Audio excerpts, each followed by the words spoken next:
And we are starting this meeting. Welcome to Development and Governmental Relationships. It's October 6th, 6:36 p.m.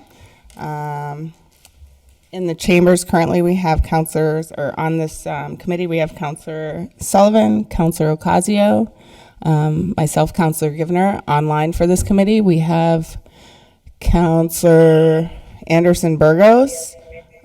So because of that, I will entertain a motion. Can whoever is not on mute online, please mute yourself. Counselor Graney is also here. Counselor Greeny is also online. My apologies. I'm getting an echo from the internet, so someone needs to mute themselves, I'm please. sure, Madam Chair, it might be Councilor Graney's because he's not on mute. I see. Okay, Counselor Greeny, can you Hold on a turn, minute, I gotta turn down my volume. or your background noise, please? Thank you. So I'll entertain a motion to take a roll call vote for the purposes of this meeting. That would be applicable to all motions to remove an item from the table, place items on the table, package items, or suspend the rules unless there is an objection. So moved. All in favor? Aye. And then roll call, since we have Counselor Anderson Burgos online. Counselor Sullivan, Yes. Counselor Ocasio, Yes. Counselor Givner, yes. Counselor Anderson Burgos. Yes. All right, and also in the chambers, we have Counselors Vacon, Counselor Jordan, Counselor Rivera, Jenny Rivera, and Counselor Bartley, and Counselor Israel Rivera. Welcome, everyone. So there are a few other items on the table before, Counselor Graney online. we already said that. Thank you. I love him. And without an echo, it's amazing. Motion to take up item number 1. Thank you. Second. All in favor? Aye. So, item number 1 is a petition from Francisco Gabriel Velez Vega of 214 Elm Street for a street vendor license permit. Is Mr. Gabriel Vega online or in the chambers? I don't see anyone online.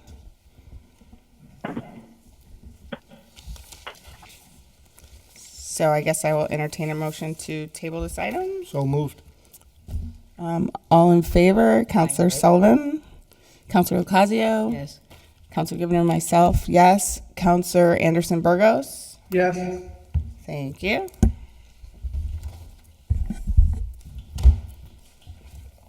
Motion to take up item number 2. Second. All in favor? Aye. Item number 2, special permit application for the home occupation of Kristen Fontaine for a cottage kitchen to bake bread at One Meadow Street. This item was sent back to committee after having some concerns about parking at Miss Fontaine's home for her baking bread business. Kristen Fontaine is online. I think we had the issues we had here were with the parking specifically, so I was gonna let us address that first. Originally, it was mentioned in the chambers by Counselor Bartley that we should restrict the parking to your driveway for pickups, and it sounded at the time like this would be something that would help the committee approve this special permit. Do I have any counselors in the chambers who'd like to speak on Ms. Fontaine's bread business, since this did not pass in the full council and counselors are present who were against it? Counselor Bartley? Yeah, thank you, Madam Chair. Yeah, since you mentioned me, right, if you recall the vote, it wasn't going to pass. I simply stated that the public who was present at the meeting had concerns about parking spaces on the street. So it wasn't about me. I just happened to repeat what the public mentioned that night. Just want to clarify that. I know you know that, but since you But you had a great idea and we didn't include it. no, you're so that's the why I best. mentioned. Yeah, I appreciate it. So the thinking was hopefully, and I mentioned that night when we had the original public hearing, but the committee did not approve that, which is fine. So I said, if you put a restriction on the permit that customers must park in the petitioner's driveway, along with the other restrictions you have in place, I think that becomes a winner for everybody. I mean, I would support it, for one. But I don't think there'd be any other restrictions beyond that, because nobody wants to hurt this person, Right. but also we want to maintain the integrity of the neighborhood. So if that's okay with the committee, that's where I was thinking. Thank you. All right. And is anyone else present who wanted to speak on this? Yes, Counselor Bacon? I was wondering if it's okay with the applicant. Yeah, we'll get to that. I figured we tell her everything we want before we ask her if it's okay. Ms. Fontaine, would that work for you? Yep. I did send in photos to Mr. Burgos to kind of like, so you guys could see. I'm not sure if he shared them or if they're still in his email, but it shows you like where my property line is and how much there is for parking. So just in front of my house alone, you can fit 4 vehicles, and that's my home. Nobody ever parks in front of my house. I sent those in to show you like how much of a non-congestion this thing is going to cause, especially with such a low amount of traffic coming in. I do understand that someone from the public came in, but it was also someone from the public who doesn't live here, and his address is on an opposite street, so it doesn't affect that person or his tenants in any way. His tenants don't have vehicles on my street. And again, my property line is 1 Meadow Street, and then everything from 1 Meadow Street all the way to my 2-car garage is nobody. It's just me. So, I was a little confused about this not passing. But yes, I mean, I'm definitely okay with anyone parking where they need to in order for this to work, because again, doing some kind of delivery service would just make the bread cost too much. And, I'm really trying to keep costs down so people have a healthy option to serve to their families. So. Thank you, Kristen. So if we included the driveway and spots in front of her house, would that be okay? Or do we want to restrict it specifically to driveway pickups? I'm just asking to the bottom. Yes, Councilor Ocasio? I would think that would be better if we just condense it just to her to her driveway, so like that if nobody's in anybody's way and nobody will complain about her running her business out of her home. All right. Thank you. Any other comments, questions from the committee? Councilor Anderson Burgos? Thank you, Madam Chair. I think the fact that, I'm glad that the applicant is agreeing with these conditions, but I think it's ridiculous. Simply, first of all, I want to make sure and make it clear that the committee did get the pictures when the hearing took place in the last meeting. I want to make that clear. So we knew that those pictures were there. And I find it odd that this one person that owns a property across the street, Mr. Davigan, I believe his name is, decided to come to the meeting to make a big stank about this one individual who is trying to create a healthy option for the community, and which also already stated that she was going to be taking one customer at a time, which at no way and no how it would have ever affected the residents or the resident across the street. This is by far like so bizarre, this one little applicant. Like, I feel like there was an abuse here, and I'm just gonna leave it at that. I think we should just accept this, and that condition should have not even been here. That's it. Thank you, Councilor Anderson Burgos. If there's no other questions or anything else, I'll entertain a motion to add this driveway pickup use restriction to the initial time restrictions that we submitted with this special permit application to Full Oak City Council. Motion to approve the special permit application with the condition of driveway use only. Do I get a second? Second. All in favor, Councilor Sullivan, Yes. Councilor Ocasio, Yes. Councilor Anderson Burgos. Yes. All right, and myself, Councilor Givner. And with that, this has been unanimously approved for to be sent to the full city council for a vote with that driveway restriction. Thank you, Ms. Fontaine. Madam Chair? Thank you. Counselor Bartley? Yeah, the motion would be to approve the special permit with the condition. So you approve the condition. Now the motion is to recommend adoption of the special permit with all the conditions on it. Right. That's the motion. All right. So moved. All in favor again? Counselor Sullivan? Yes. Counselor Ocasio? Yes. Counselor Givner, myself, yes. Counselor Anderson Burgos? Thank you. And if I may, Kristen, we'll be meeting tomorrow night, and that'll be in front of the full city council for you. Okay, is that something that I can be in front of, two? It's hard for me to get a babysitter, that's why I'm on Zoom, but No, you- is that something that I can see or no? Yeah, you can Zoom. It's a public meeting, so you can Zoom in if you like. Okay, cool, thank you. You're welcome. Motion to take up item number 3. Second. So, item number 3 is in order to declare 569 South Bridge Street in Holyoke as a surplus property. The city's been approached by an interested buyer looking to purchase the property. The property is vacant and is currently assessed at $38,700. Hi, Matt. Welcome. You can come in. Hey guys. So, if you could just introduce yourself and give us a little summary of what you're trying to do. I brought visuals if All people right, want to great. see them. Matthew Mainville, Executive Director of the Holyoke Housing Authority. Looking to continue our redevelopment activity in South Holyoke around the Carlos Vega Park. As you know, we have or maybe not, but we have a memorandum of understanding with the Redevelopment Authority that allowed us to develop on the parcels we are currently constructing. As you know, we have 12 units of rental that have been completed. We are in the process of completing closeout of construction of the 20 home ownership units that are down there. I'm happy to say that we signed our first purchase and sales today, and we have a pretty good pipeline for sales of the remaining 20. But if anybody has any interest, please let us know. A little plug for South Holyoke Homes. And so what we are looking to do here this evening is to support the declaration of these as surplus for transfer for development of 2 units of Habitat for Humanity housing.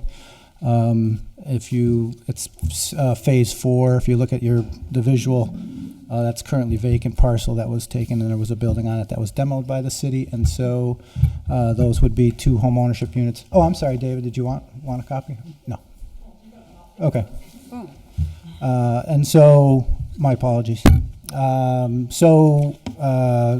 These would be the Habitat normal process where there would be sweat equity that would be put in place, that there would be home ownership units, and would really close out construction on 90% of the vacant units down there. And so I'm hoping people are pleased with the construction that has happened down there. We're excited about it, and we're excited about the partnership we've had with both the Redevelopment Authority and the City of Holyoke. Is that the phase 3 parcel there? Phase 4. Oh, sorry. Thank you. So phase 1 is the 12 units that were constructed. Those are rental, and then you'll see the duplexes are phase 2 home ownership units.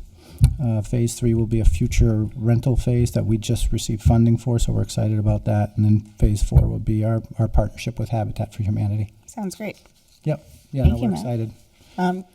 Counselor Bartley? Thank you, Mr. Chair. I am so impressed by what's happening in that area. I'm down there a lot at Margaret's Pantry or wherever, so it's spectacular what is happening there. I do actually have somebody that is very interested in purchasing a home, so I'll reach out to Mr. Mainville this week. I like it. They're spectacular.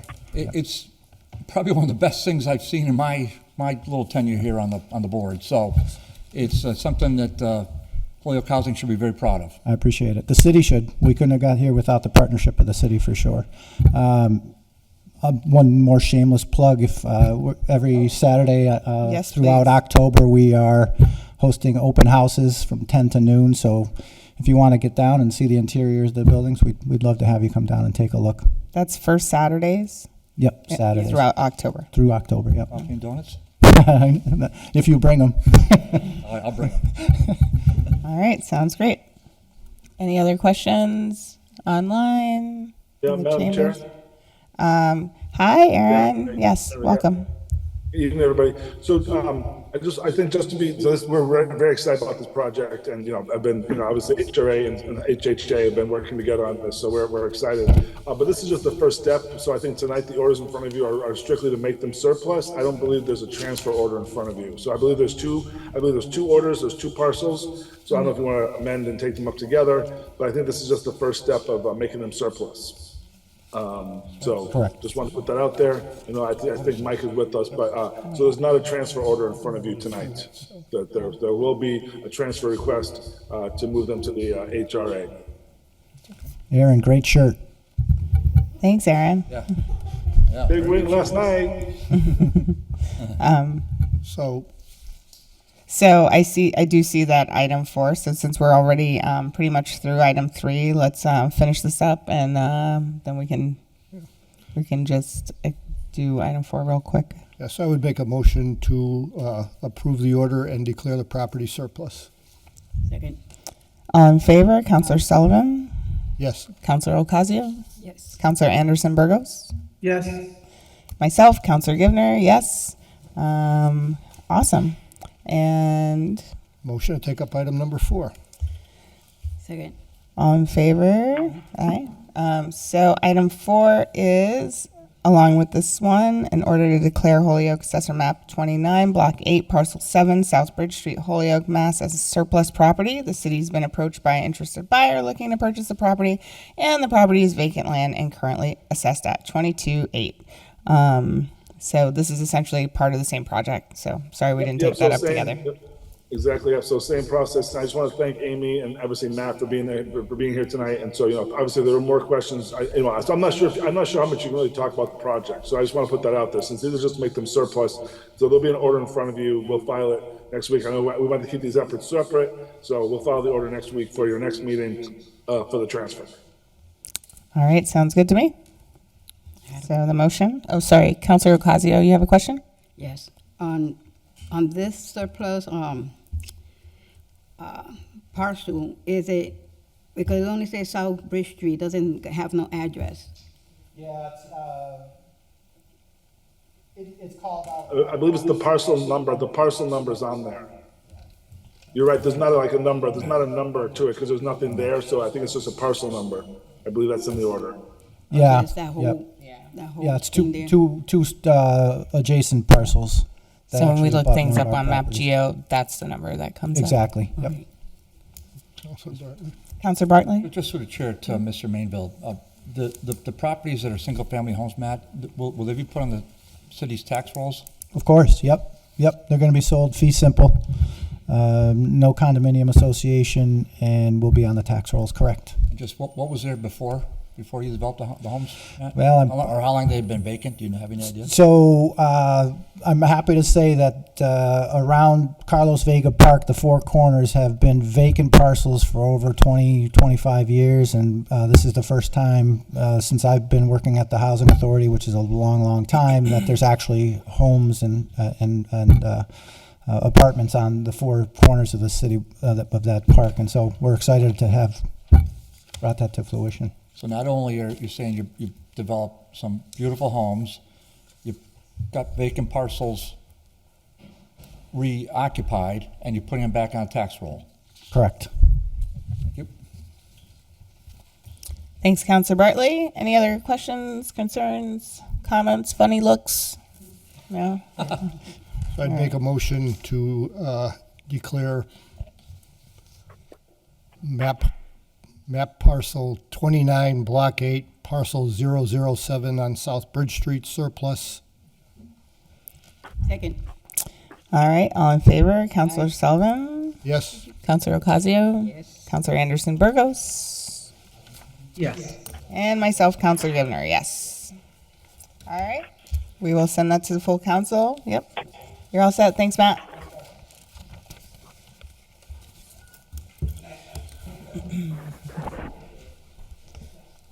All right. Okay, motion to take up item number 5. Second. All in favor? Aye. Aye. All right. Item number 5. This one's a little long. So, item number 5, submitted on June 17th, 25, by Councilors Jordan and Bacon, ordered that the following resolution of the City Council be adopted and a copy be transmitted to the Department of Homeland Security and our federal delegation and the White House. It shall also be used by all departments of the city with their application for federal funds and grants when necessary. The resolution states, item 1, Holyoke is not a sanctuary city. Item 2, Mayor Joshua Garcia has publicly declared that Holyoke is not a sanctuary city. Number 3, the City Council hereby declares Holyoke is not a sanctuary city.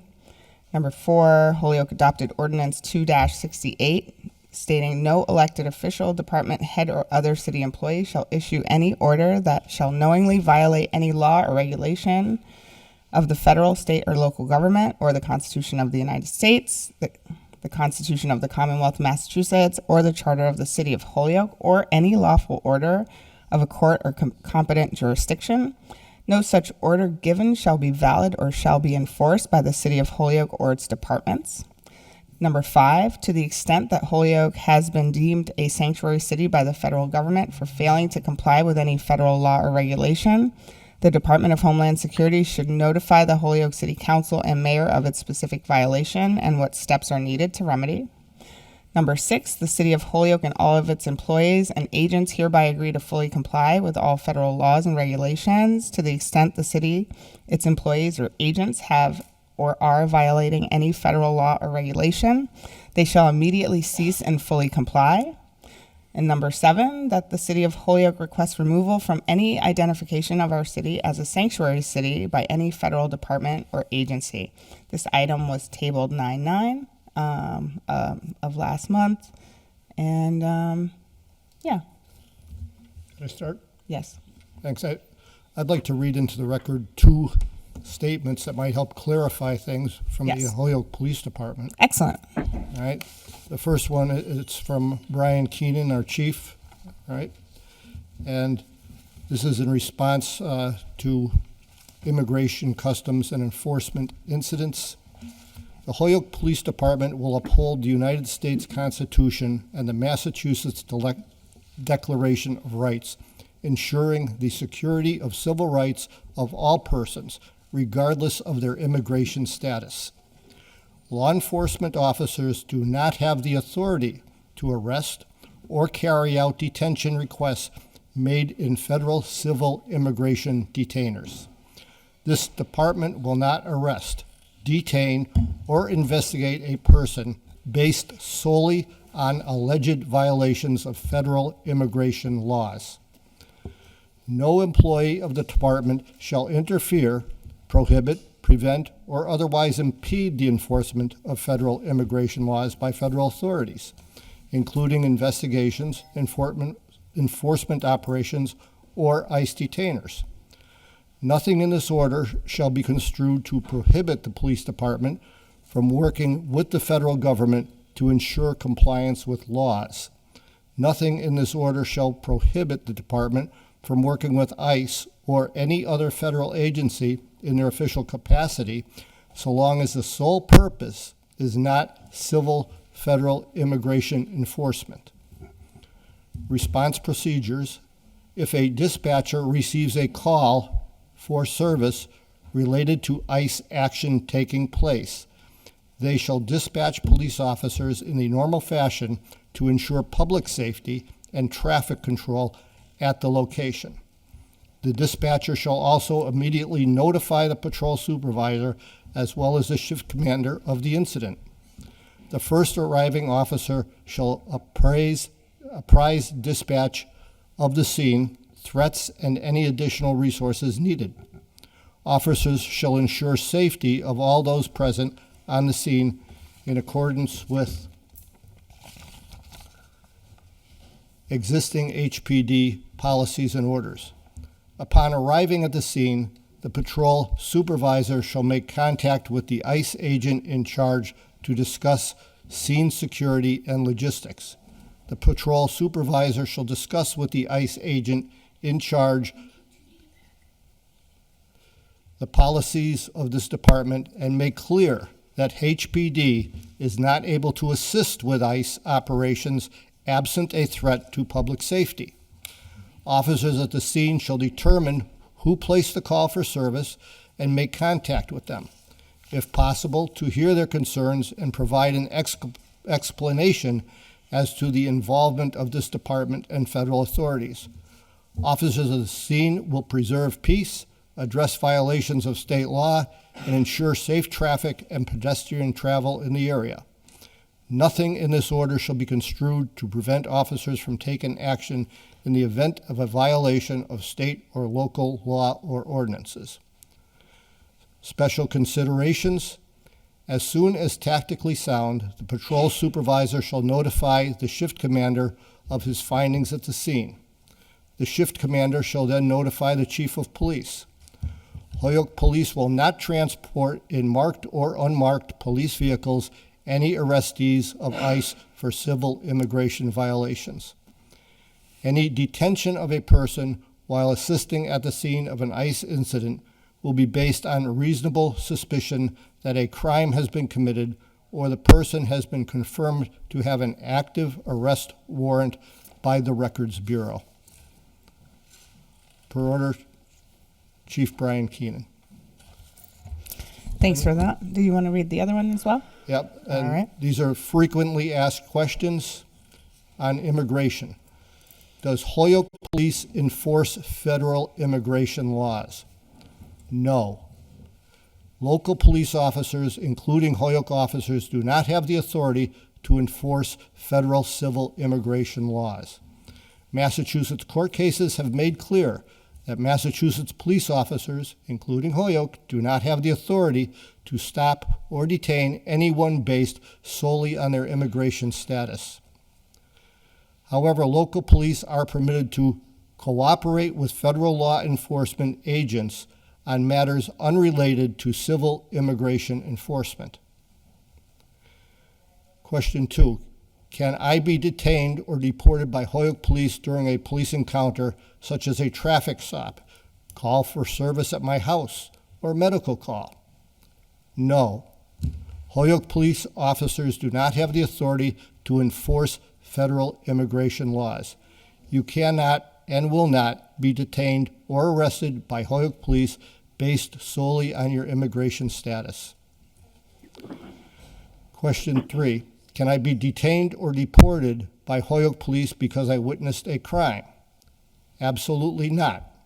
For the same reasons above, Holyoke Police do not have the authority to deport or detain anyone based solely on immigration status. The Holyoke Police Department is committed to justice and fairness for all members of our community, regardless of their immigration status. Question 4. Can a Holyoke police officer stop or detain me to check my immigration status? No. Holyoke police officers cannot and will not stop someone to check their immigration status. If I get arrested, fifth question. If I get arrested by Holyoke Police, will they ask about my immigration status? No. During the booking process, you will not be asked about your immigration status. However, you are required to submit to fingerprinting as part of a booking process. And when those prints are submitted, other federal agencies could be notified that you are in police custody and for what charges. Question 6. Do Holyoke Public Schools communicate student immigration status to the Holyoke Police Department? No. And immigration status is not asked during police-student encounters as well. 7. Do federal immigration agents and officers have enforcement authority in Holyoke? Yes, they do. Federal immigration authorities have full authority to enforce immigration laws anywhere in the country, including Holyoke. The Holyoke Police Department and the City of Holyoke do not have the authority to prohibit federal authorities from coming into the city, and federal authorities are not required to notify us or seek permission before conducting enforcement activities in the City of Holyoke. lost count of the questions, but the next one here. Will Holyoke police officers be present with ICE agents when they are enforcing immigration laws in the city? It is possible that Holyoke police officers will also be present. However, they will only be present to maintain public safety, protect bystanders, and ensure proper traffic flow in the area. They will not assist in civil immigration enforcement or detain anyone based solely on a civil ICE detention order. Last question. How do I find out if someone I know has been detained by ICE? There are several ways to inquire a specific ICE detention. Number one, check the ICE online detainee locator. It's, well, I'll read it into the record. I don't think anybody will get this quick. HTTPS locator.ice.gov/odis/#search. Number two, you can contact the Boston ICE Enforcement and Removal Operations Field Office. Their phone number is 781-359-7500. Number three, you can submit a Freedom of Information Act request to U.S. Immigration and Customs Enforcement. Number four, you can check with your local police department. Please keep in mind federal law enforcement agencies may check in and or request assistance from local law enforcement as it relates to federal law enforcement action taking place in a specific municipality. However, they are not legally required to. This means that your local police department may or may not have knowledge of the results of any federal law enforcement activity within their jurisdiction. Thank you, Councilor Sullivan. And I just wanted to mention, so since this is this resolution has stirred a lot of questions, I want to make sure that everyone on the council speaks first. So I'm going to hand it over to the makers of the order, take questions from council members, and then we did have a sign up sheet out. So once everyone on the council has spoken, if you still have questions, I'd then welcome you to speak specifically on this topic. We will have to entertain a motion to suspend the rules to allow the public to speak. We also have our state rep, Pat Duffy, in the room. I can't believe I didn't introduce you already.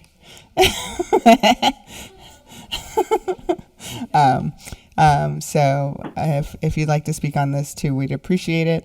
And then we can open it up to the public. We'll give you the normal public speaking time. But again, I'll ask that we keep it orderly and stay on topic. So the makers of the order, Councilor Jordan. Yeah, thank you, Madam Chair. Appreciate everything you're doing tonight. So number one is Linda and I had the opportunity to file this quite a number of months ago when, as we know, the city of Holyoke was listed with the other 11 sanctuary cities in Massachusetts. So it was really unfortunate to see Holyoke on that list. We were, in my opinion, mislabeled to be on the sanctuary city list. We are not a sanctuary city. I thought Mayor Sarno spoke up for Springfield. Mayor Garcia spoke up for Holyoke to say we are not sanctuary cities. And so therefore, we wanted to support that effort to make sure that record got corrected. And so that was the genesis of this order. I wish, quite frankly, this could have been taken up months ago.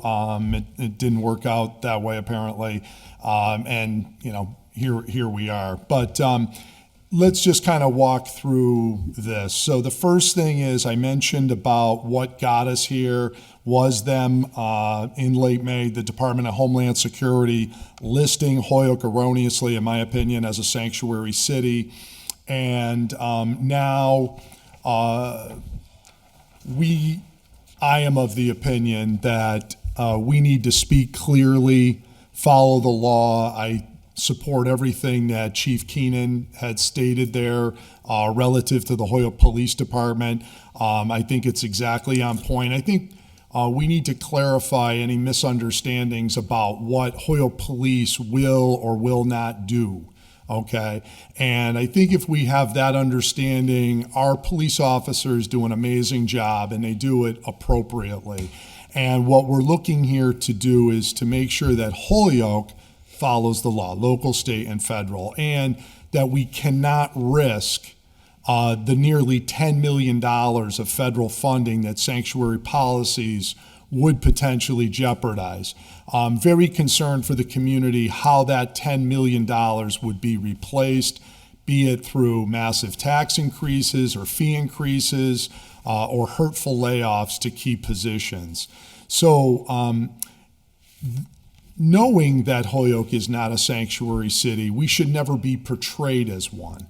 So years ago, this issue did come up before. And the council's response at that time was to pass the ordinance that is cited in the resolution. And I'm just going to walk through the elements of the resolution in a moment. In 2017, we passed this ordinance, which effectively prohibits us from being a sanctuary city. So this is stating that this resolution stating that we're going to follow all laws. And this reaffirms our prior ordinance. There is nothing new happening here, okay? The mayor made his statement that we are not a sanctuary city. We are making a statement that we are not a sanctuary city. There is nothing new happening here. So I wanted to, number one, walk through the resolution itself so everyone can feel comfortable with this. One, Holyoke is not a sanctuary city. It's a statement of fact. Item number two, Mayor Josh Garcia publicly declared that Holyoke is not a sanctuary city. That statement was made, and I think it was correct. Number three, the Holyoke City Council declares that Holyoke is not a sanctuary city. That's the point of this proposal. Item number four is simply, as you read, I won't reread it, simply states what this ordinance says word for word. So that's only restating what's in Holyoke law. Item number 5 states that if Holyoke is deemed a sanctuary city by the federal government for failing to comply, they have to notify us and specify specifically how they are proving that we are a sanctuary city. It puts the burden back on the federal government, who I believe erroneously put us on the sanctuary city list, and it puts the burden back on DHS to show how we are a sanctuary city. Now, if they can show, as the police department mentioned, that they are going to follow any applicable federal laws, and that does not mean that compliance means going out and doing active and immigration enforcement. None of that is being suggested by anybody, and it's certainly not being suggested by the police from the statement that you hear from HPD. That is not going to occur. So what is going to occur and what needs to occur is that Holyoke will follow federal law. And so to the extent if it is proven that we're not following federal law, that we will follow federal law, okay? And now we could certainly, they have to notify us. We have an opportunity to dispute. If there's some allegation that we're not following federal law, we would be able to do that. And then lastly, the resolution just says, we want the federal government to remove us from the sanctuary city list. That's all this resolution does. It's a restatement of what our longstanding policy is and clears up any misunderstanding. So I hope that will go a long way towards alleviating any concerns. Thank you. And I look forward to the council adopting it and speaking with clarity. Thank you. Thank you, Councilor Jordan. Councilor Bacon, did you want to add anything? Madam Chair. So for my part, I don't want to repeat the sort of factual things that we've already gone through tonight, but I just want to emphasize a couple of things. One, I see no conflict between being a law-abiding community and being a warm and welcoming community. They are not mutually exclusive. I think they actually go together. The other thing that I would say is that my perception has been that there's been a lot of fear created in the community relative to some interpretation that has been put on the resolution that seemed to perhaps speculate that we were trying to get our police department to do something different and greater relative to immigration status. That is not and has never been any part of this resolution. We all know that we don't have enough police officers in our city right now to even enforce traffic violations. And many of us have had near misses and watched the cars flying through the red lights. I think one of my fellow counselors sitting in the room had a near miss the other night on his way to a committee meeting. So we are in no way seeking to have our police department and our good officers spread any thinner than they already are. And I just think it's caused a lot of unnecessary concern in the community. And I would just close by saying, when we filed the resolution, we were on the list. Subsequent to filing it, we were removed from the list. The trouble is, we don't know why we were initially on the list, and equally, we don't know why we were removed from the list. So now our goal is just simply to remain off the list. And I would reemphasize that there's nothing new in here. This is simply an affirmation of a local law that we've already had. And I think our police chief helped to clarify a lot with those documents that I had not seen or heard before tonight to allay some of those fears. So thank you to the committee and the audience. Thank you, Councilor Bacon. Anything else from Councilor? Oh, Councilor Devine is in the chambers, by the way. Thank you very much. I'd like to certainly thank the orders from Councilor Jordan and Bacon, and I especially would like to thank Chief Keenan, Chief of Police, for his, for what the general order says, and that's really helped me a lot. And so right now, I just would like to thank the people that were involved, certainly the chief and anybody else, the mayor, Mayor Garcia, and my apologies for being late, but I had another meeting that I had to get to, so sometimes that happens. So thank you very much. Thank you, Councilor Devine. Councilor Sullivan? No, right now I would make a motion to suspend our rules and allow the mayor and the state rep to address us if they so desire. Is the chief? Yeah, we can second that and allow that. Can I get a second? Second. All in favor? Aye. Aye. All right. Anyone else from the council who wanted to speak? Councilor Izzy Rivera? Yeah, I think there's a couple of us that actually wanted to speak. For me, I think first and foremost, I kind of wrote a couple points down because this is kind of like a touchy subject, so I stay on track. I try to like write something down. But anyways, just like with the understanding that with the understanding and the intent behind the original resolution or the resolution, and originally, as stated, we were on the list of sanctuary cities. So considering that, I guess it's understandable coming from my colleagues for them to try to take some form of initiative. But I'd have to say that I cannot support a measure that politicizes public safety or diverts our police from the core mission in protecting the people of Holyoke. Our officers are here to serve this community, not to act as agents of federal immigration enforcement. And I understood, and I'm glad that Chief Keenan put that statement out because it literally clarifies and lays out what their role is. Their duty is to respond to local issues, keeping our streets safe, addressing quality of life concerns, of which we all know we deal with on a day-to-day basis. They know perfectly well what they're dealing with on a day-to-day basis with our quality of life concerns in Holyoke, and building significant trust with every resident. something like this kind of puts a wedge in this trust.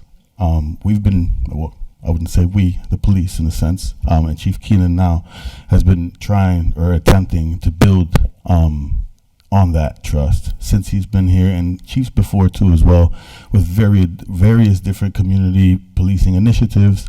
They've been attempting to build on this trust in collaboration with Holyoke Safe Neighborhood Initiative. The trust has been building little by little. Something like this kind of puts a wedge just because of how hot of a topic it is nationally. And I don't think it's fair to our police or to our citizens or the residents here in Holyoke for them to kind of undergo this. We have a packed house today on a DGNR committee. It's not always a packed house for DGNR. It's never a packed house. So just to be clear of how much of a contentious topic this is. But when we introduce fear or confusion into the relationship, we make our city less safe and not more safe. And for the police officers, we make their job a lot harder, just for them to be out and be present in the community. As Councilor Jourdain stated, and as the mayor has stated, Chief Keenan has stated, Holyoke is not a sanctuary city, and the resolution changes nothing about the fact. It's actually an ordinance, as was stated before. But let's be clear, reaffirming that our police will focus on local policing, not national politics, is not about partisanship. It's about practicality, legality, and community trust. I think we have a small uptick or a sudden uptick of immigrant families with regards to the Haitians transitions and a variety of other situations that are going on. But it's not fair to some of these newer immigrant families in our communities to kind of feel like they're on edge just based off of a particular resolution. That's just a resolution trying to put out there and make a statement. I don't know, for me, it's just not fair for us as a community with what we're dealing on a day-to-day with regards to substance abuse, homelessness, and all the other issues that we got going on. This one is not one that's in my ballpark in a sense, and I feel like it's not fair for us to step into a game that we're not ready to play. But I'll end it there because I feel like I've been rambling for a little bit.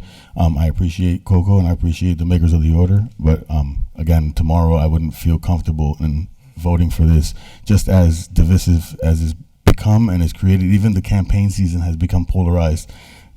It usually is, but this one's worse because of this particular resolution. But yeah, thank you. Thank you, Councilor Rivera. Councilor Anderson Burgos. Thank you, Madam Chair. Well, once again, Izzy made a lot of the points that I was looking to make, and I kind of don't want to recap or reiterate what he said. But first things first, and it's already been mentioned that we are not on the list. And so I'm looking at this order, and I would consider this order stale. There's no real purpose behind it. Again, we're not on the list. It doesn't fit a purpose. Several minutes ago, a counselor used the word fear. And I thought about that. What's fear to this counselor might be different. What's fear to the people within this community?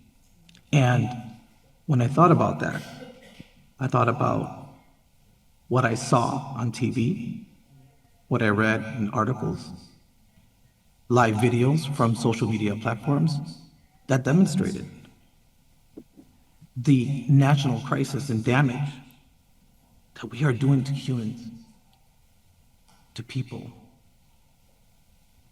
And I might not follow the Christian faith, but I'm still a believer in God, and I believe all people should be protected.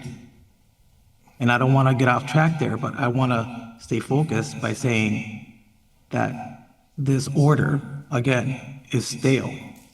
And if you don't think that someone should be fearful, then take a look again look around the room you're in, and I wish I was there with you people. I wish I was. I'm in a lot of pain right now, so I can't be there, but I wish I was there. I'm there in spirit. And I want you to look at all these people, because fear, heartache, is what brought them to a DGR meeting. These are the people that vote you in. These are the people rising up and saying enough is enough. So, in my own humble personal opinion, this order is stale. We are not a sanctuary city. We are not on the list. Let's stop dividing our people. Let's bring our people together. Thank you.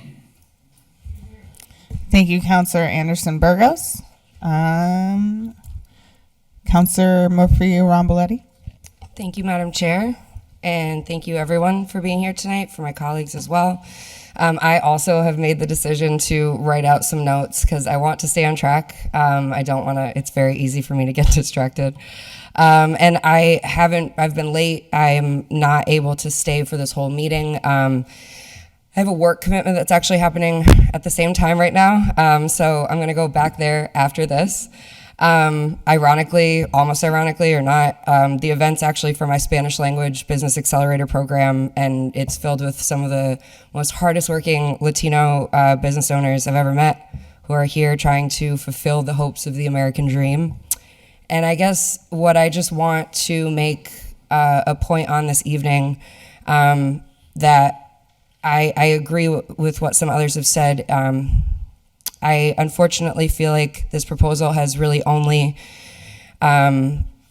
divided us. It's been framed as a way to protect federal funding, and I guess I can appreciate that, but it's, in my opinion, if there's nothing new happening, I don't understand why we're here. It doesn't actually solve a single local problem, but instead it's just created fear and confusion in a city that is always trying to gain trust of its residents. The amount of times I've been stopped in public for people to ask me what this is all about and what are they reading in the paper and what's going on, should I be nervous? That's disheartening. Holyoke is 54% Latino, and the heart of that community is Puerto Rican, and Puerto Ricans are US citizens. Yet, time and again, ICE has detained or questioned these American citizens based solely on their skin color or what they look like. ICE has a documented history of rounding people up first, asking questions later, often targeting Latino residents. So unfortunately, I just feel like when we talk about either working with ICE or cooperating with the Department of Homeland Security, that's a very general statement in a very, very disconcerting time. When we say that we want DHS to notify us if the city finds any violations, I think that we are inviting federal agencies with a history of racial profiling to insert themselves in our community. That's not protecting All right, guys, Holyoke. you have to keep it down. That's not protecting Holyoke. That's putting Holyoke at risk. And the timing matters. If we look at what's happening nationally, there are threats to send ICE to the Super Bowl halftime show after the Bad Bunny performance. The rhetoric that's coming out of the Trump administration treats immigrants and Latino communities as targets. When local governments like us echo that language, even subtly, we are legitimizing it. Holyoke residents need to know that this resolution is really looking to target a community. These are not theoretical issues. This isn't something that is not happening. It's happening in Western Mass. It happens in this community. It happens everywhere. And there's really no evidence that this resolution is going to protect a single dollar in federal funding. It's a search. It's a solution in search of a problem. And honestly, it's a waste of our valuable city time, our resources, and we need to be focusing on other things. And you know, if ICE were fully adhering to the rule of law and focusing only on genuine threats and upholding due process, then this resolution still wouldn't be perfect. Because the sad reality is that over the last 6 months, ICE has repeatedly broken the law and violated the Constitution, detaining US citizens, conducting raids without warrants, targeting people based solely on the color of their skin or the language or their accent that they have. That's not law enforcement, that's discrimination. When a federal agency acts outside of the Constitution, it forfeits its moral authority that it claims to have. And as a city, I'm sorry, but I just don't believe we have any obligation, and it's been proven tonight, we are not obligated to follow, and we don't need to follow suit. We shouldn't mirror any unlawful or unethical behaviors. Our job is to stand up for our community, our residents, and not fear. Our city faces real challenges that actually do threaten our stability. Our municipal finances are at risk. Our infrastructure is quite literally crumbling around this corner from us. Public safety remains a top priority, and I thank the Holyoke Police Department for being here, even though you shouldn't have had to be. These are the priorities that people elected us to focus on, not symbolic, politically charged resolutions that only divide people. And this is not just one side of the aisle or other. There have been other resolutions that have been filed that it doesn't. If I wanted to debate these things, I would have run for Senate. I would have run for Congress. I am here in the city of Holyoke as a city councilor. And Holyoke it's always been a city of immigrants, a city of working families, resilience, and pride. And I'm sorry, but we just can't afford to undermine that by aligning ourselves with a policy or a resolution that has literally just divided so many people, and it's not necessary. For all of those reasons, I appreciate the healthy discussion. I appreciate how civil it's been so far. Please continue that. Please continue that tone. I know everyone's passionate, but you lose the message when you lose your cool. I'm really trying to work on that if you haven't tuned into a lot of meetings lately. But for all those reasons, respectfully, I will be voting no on this resolution. Thank you. Thank you, Counselor. All right, keep it down, sorry. Thank you, Counselor Murphy-Ramboletti. Counselor Jenny Rivera. Thank you, Madam Chair, and thank you everyone for showing up here today. I myself am a Latina, and working in my other job, I have met a lot of Haitian families, a lot of Salvadorians, Peru, Guatemalteca, a lot of families that have spoken to me and have told me their history. They're here working hard. They do not get any kind of benefits from the city. They do not get health insurance. So they are working very, very hard. And the reason I am going to vote no is I am against ICE coming into Holyoke because their presence creates fear, distrust in our community, and I've witnessed it. They live in fear. Holyoke is built on diversity and inclusion, and no family should live in fear of being separated, which a lot of them are. They're scared they're going to be separated by their children. They're scared to send their children to school because they don't know if their kids are going to come back, or when their kids come back from school, if they're even going to be home to welcome them. We need to focus on protecting and supporting our residents, not intimidating them, which a lot of them are intimidated.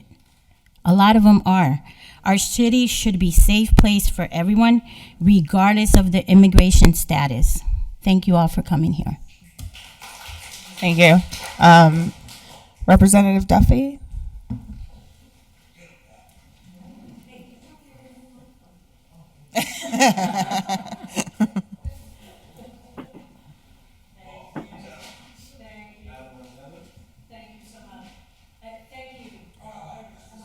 No. Hello. Am I on?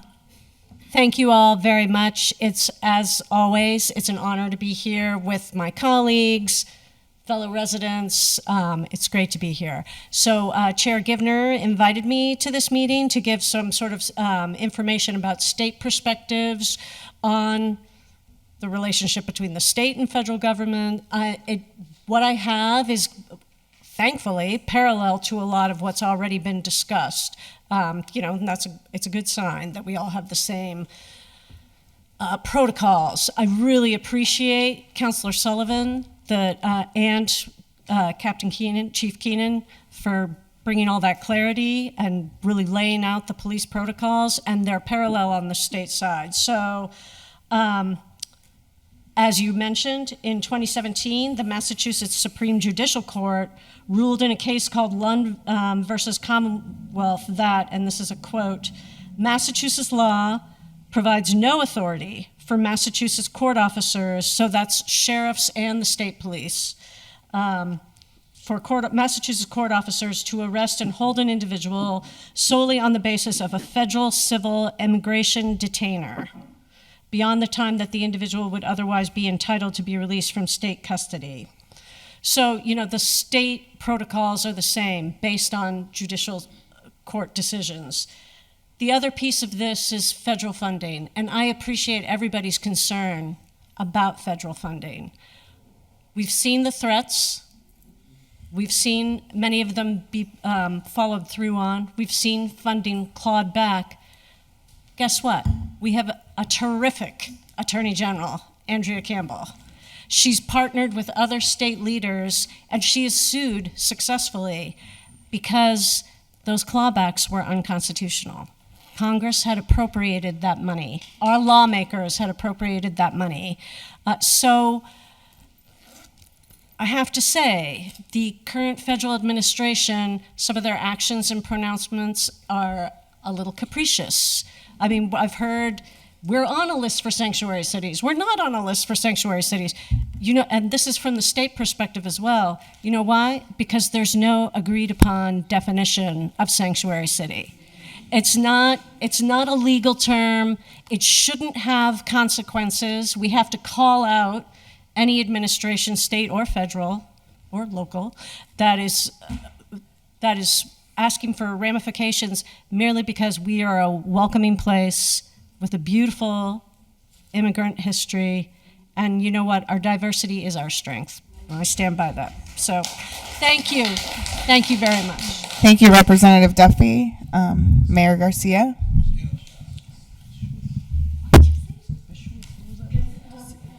I have to admit, it was the first time I ever heard that word, capricious. Capricious? Capricious? I gotta look that one up. I can add that one in my vocabulary.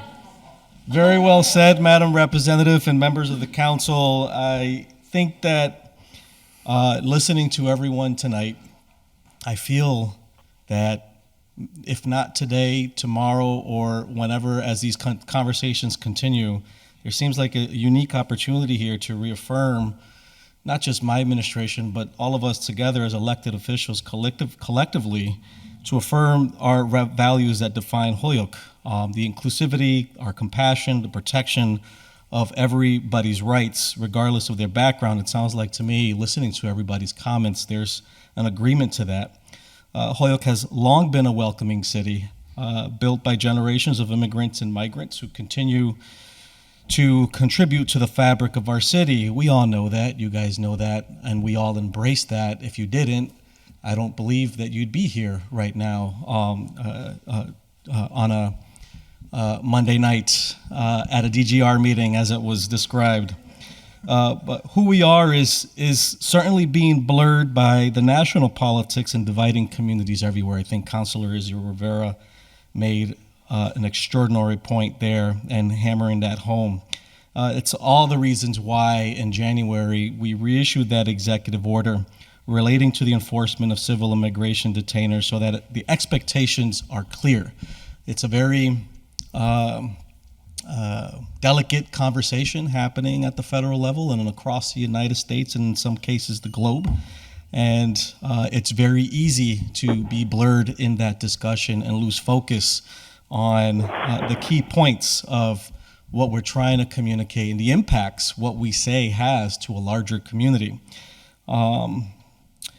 This order particularly ensures that we comply with Massachusetts laws, state and federal laws, and so that we continue to move forward there and not be in conflict.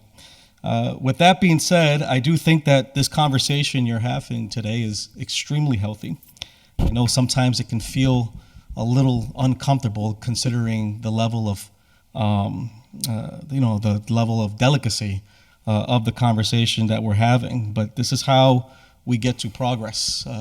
Progress is a very messy process, and we have these difficult conversations, and we learn together as neighbors, and we realign our values moving forward as we continue to represent the interest of our community. And so as we go forward through this process, I do need our community, everyone behind me, those watching at home, the people, our elected officials sitting in front of me, to stay focused.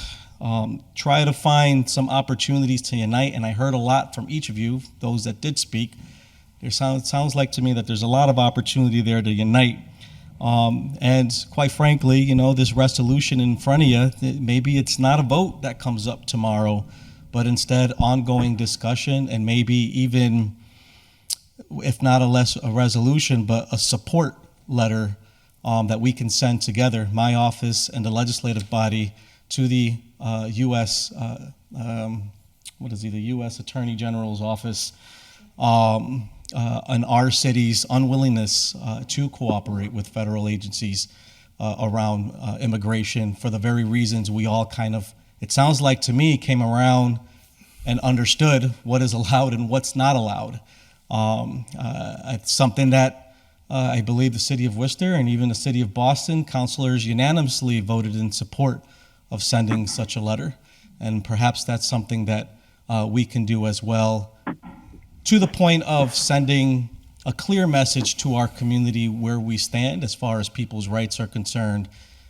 I think President Ramboletti, hit the nail on the head in her points as well. I know there might have not been ill intention in drafting that, but it's how it's reflected out broadly, and the fear that it's spreading because of the conversation is a very delicate line that we have to walk. And so, obviously, if there's an agreement to what the laws are, then I think that perhaps an opportunity here exists to maintain that alignment, send that letter to the general's office, reaffirming those commitments and making sure that they understand we are committed to upholding the laws, and that includes not getting involved in what's not really our job to be doing locally. Thank you. Thank you, Mayor Garcia. Thank you very much. Madam Chair? Councilor Greenie. Yes.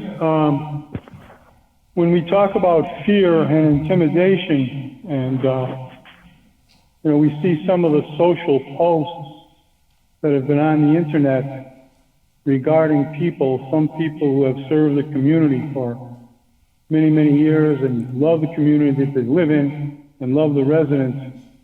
Sometimes it becomes very fearful when you see posts that accuse people of being things that they certainly are not, and it really places people in danger to see such things on social media, and it's very disconcerting, and really it's inappropriate for most of the people, probably all of the people I know in Holyoke, having lived here for the better part of my life, and it hurts, and I don't see any opposition to some of the absolutely disgusting, horrible posts that are all over the internet regarding some of our councilors, me included, and it hurts.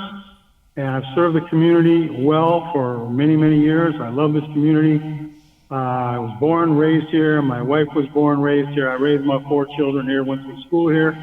And when I see posts like that, it instills fear, and it instills me to have to walk into a supermarket with a swivel on my head to look around if I'm pushing my wife in a wheelchair. It's very disconcerting. And I understand the ramifications of everything that's going on. I have for many, many years.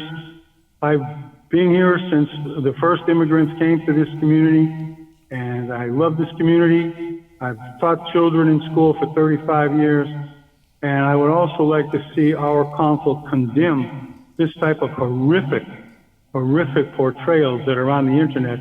And you can all see them, you know where they are. I'm not computer savvy as many of you are, but it's disgusting to see what I've seen. Thank you very much. Councilor Greenie, did you have anything on the resolution? No, I just wanted to, the resolution apparently is law. Thank you, That's Councilor what the law Greenie. is. But I'm just expressing my concern about some of the things that are portraying people who have served the community for many, many years. And it hurts. And there's a mixture between hurt, anger, disgust. And I just wanted to lay that out for the people so that everybody in the public knows what's going on if they haven't seen some of these posts. Thank you. Thank you, Councilor Greenie. Anything else from council members? All right. I would like to entertain a motion to suspend the rules and allow the public to speak. So moved. All in favor? Aye. No, Aye. Do we need a roll call vote? roll call. No. Counselor Devine? Yes. Counselor Sullivan? No, Counselor Ocasio? Yes. Counselor Anderson Burgos? Absolutely. And myself, Counselor Givner, yes, that passes. With that said, we're going to do 2 minutes. Are you public speaking? I'd like to make a comment before we start, and I'd also like to limit it to 1 minute. And I would like to also reconsider our previous action and amend it to say Holyoke residents only. And these are all Holyoke residents, so we're fine. Do I hear a second? Second. Roll call vote. Counselor Devine? Yes. So that is to limit the public speaking to 1 minute and only for Holyoke residents, correct? I prefer 2 minutes, but I'm a no. Everybody's talking at me. Oh, I'm sorry. Sorry. Stop it. 2 minutes, and our rules do say Holyoke residents only. Okay. I will agree to that. All right, so just to be clear, we're going to leave it as is. It's going to be 2 minutes. Holyoke residents only. I believe these are all Holyoke residents. Looks like it, but if you're not a Holyoke resident, I'm sorry, you don't get to interact with the council, sorry.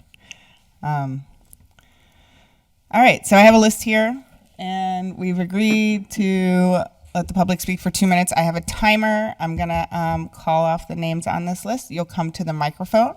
You will introduce yourself, state your address, your Holyoke address. If you are not a Holyoke resident, and I call your name, you can just say, I'm not a Holyoke resident, and stay seated.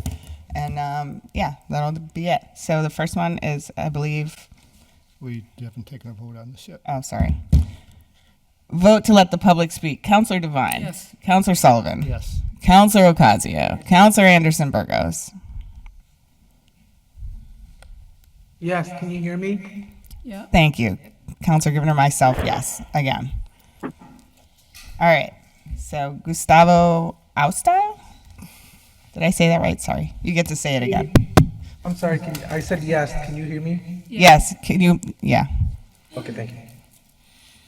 Thank you for the opportunity. I wish I will get 1 minute for every year that I have lived and served in Holyoke. Your name and address, please, My sir. name is Gustavo Acosta, 3 Washington Avenue. Thank you. My family and I moved in 1997 to Holyoke from New York City, and since then I have served the Holyoke City and the community of Holyoke in many different capacities for the Holyoke Public Schools, for Nueva Esperanza, for Holyoke Community College, and for almost 30 years, this time, pretty much 1/3 of my life, I have served the Holyoke, the community of Holyoke. I just don't feel safe. You don't know me. You don't know where I come from. And when someone really makes it public, Holyoke is not in a bubble. We're part of this situation that it in Washington created. And the moment we roll into that particular way of doing business, we're just gonna get pretty much rolled over. I appreciate your intentions. I appreciate your decency and your willingness to go through the process, but that process is not working. So with that in mind, with my best hopes and energy, I hope that you are able to protect my family and the work that I have done for the other people and the community of Holyoke. This is racism, pretty much. It is coming and it is happening all over. The fact that the police officers, with all due respect and appreciate, and I have come to you for help, and you have come, and every time you have done well, but staying on the side. You have to speak into the microphone. So please keep that in mind and appreciate your support. Thank you, Mr. Asta. Ruth Acosta? I'm the wife. Oh, sorry. Ruth Trujillo Acosta, and I'm a therapist, clinician, licensed, and I've been working in Holyoke for the last 20 years. And most of my, yes? So your address? 3 Washington Avenue. Thank you. Yes. So most of my clients that I work with, and they are many, 80% are from Holyoke, are people who are suffering right now mentally because the anxiety and the depression and the fear that this possible situation can happen. So what is going on is knocking on our doors with this resolution or this paper that we're gonna be putting together. The problem is that it will be very naive to think that a paper is gonna, save us. It's not gonna save us. Look what is going around, and people like me, we don't have any securities. You're not gonna be able to support me, except if you're saying, open the doors, we're not a sanctuary city, so you can come and we're not gonna do anything. You're putting me on the seat of the oppression. And I don't appreciate that, because what you're telling me is you don't want me here, because you're putting me in a way that you are comfortable, but I am not, and you're not hearing me, and so we are welcoming our community, but I don't hear that with that resolution. I'm sorry. And looking at what is going on in the United States with the administration that we have right now, there is no guarantees that they're gonna give you that $10 million to you. There is no guarantee. They can come back and say, oh, you know what, we changed the rules, and those rules don't apply to you. And we're gonna have ICE here making raids and accusing everybody, and getting all other communities that looks like me and the people that I served, and then who's gonna be serving them? So I appreciate if you please consider, and please just have That's an your time. opportunity to think and to talk to somebody else to have a different perspective of what you think you know. Thank you. Thank you. Mimi Panich? Speak all the way into the mic. I will try. Is this working? Yes. Okay. Mimi Panich, 134 Madison Avenue. And I want to reiterate what others have said about my appreciation for the police. And my appreciation for the police is part of why I oppose this order. There is such a thing as moral injury. And we have watched nationwide as ICE has been directed from the very top to set aside all restraint and all respect for what used to be the rights of Americans, citizens and residents, and yes, even people who should not be here. And being forced to cooperate with that kind of behavior, should ICE come here, is an injury to our good police officers who do not deserve it. The issue I see with this order, and I appreciate the councilor's concern for our finances, I do, but this invites attention. And one of the things that every lawyer and every police officer who deals with criminals and with people who are simply suspected will tell you is you don't talk to the prosecutors. If you're arrested, you don't talk to the cops, even if you're innocent. You just don't do it. This invites scrutiny. It actually says, send this to the White House. And although I think Councilor Jourdain is being very clever about attempting to create a process, federal law is the supreme law of the land. There is no way the feds are going to respect our local ordinance saying you have to do this before you can tell us you're a sanctuary city. They have no incentive. We see them violating the Constitution at every moment. And I want to say something about fear, if I still have 11 time. seconds. Okay. You would be astonished at the people who are coming to me simply because I'm a candidate. White people, people with money, people with standing, people are terrified. And we have a duty, I think, to protect and care for our community. All of them. All the colors, everywhere they come from. I think we all feel that. Thank you, and we care. Thank you. Richard Purcell?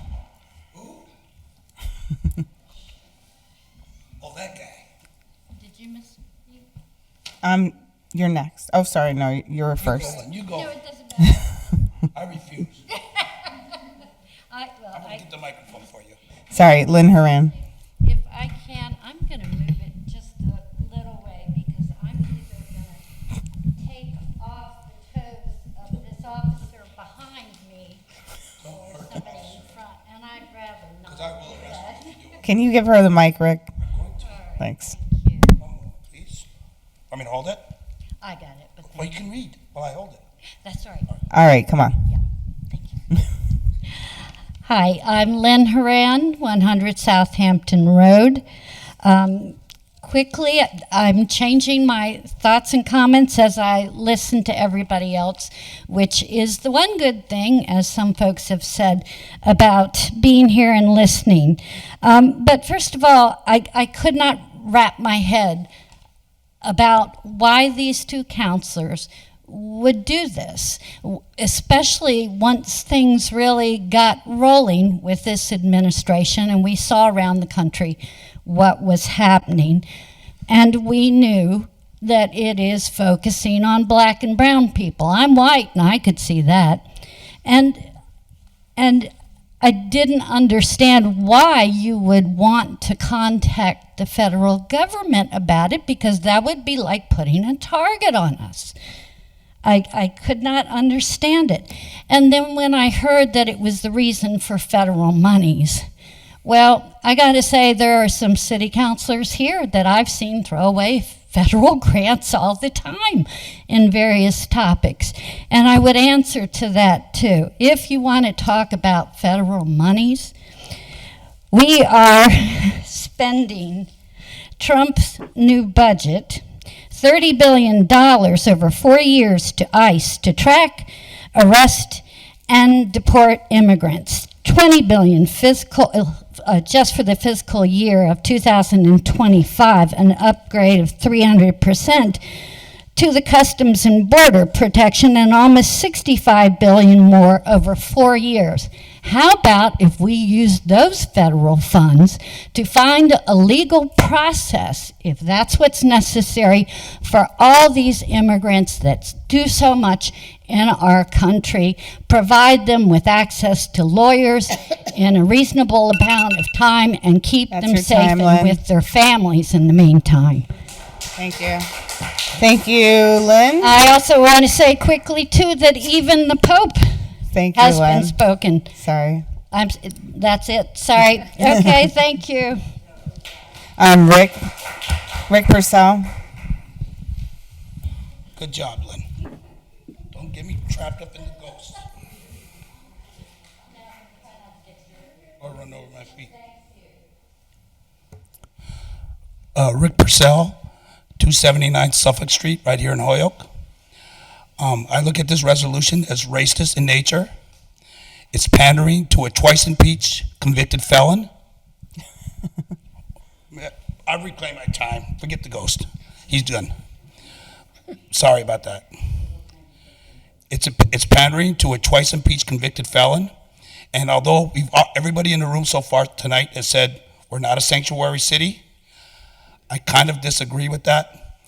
Even though we are not a sanctuary city, if you go to any church in this city, they have sanctuaries in it.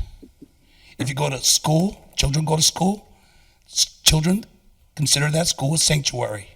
When I lay my head down at night and I lay on that pillow, I consider that a sanctuary.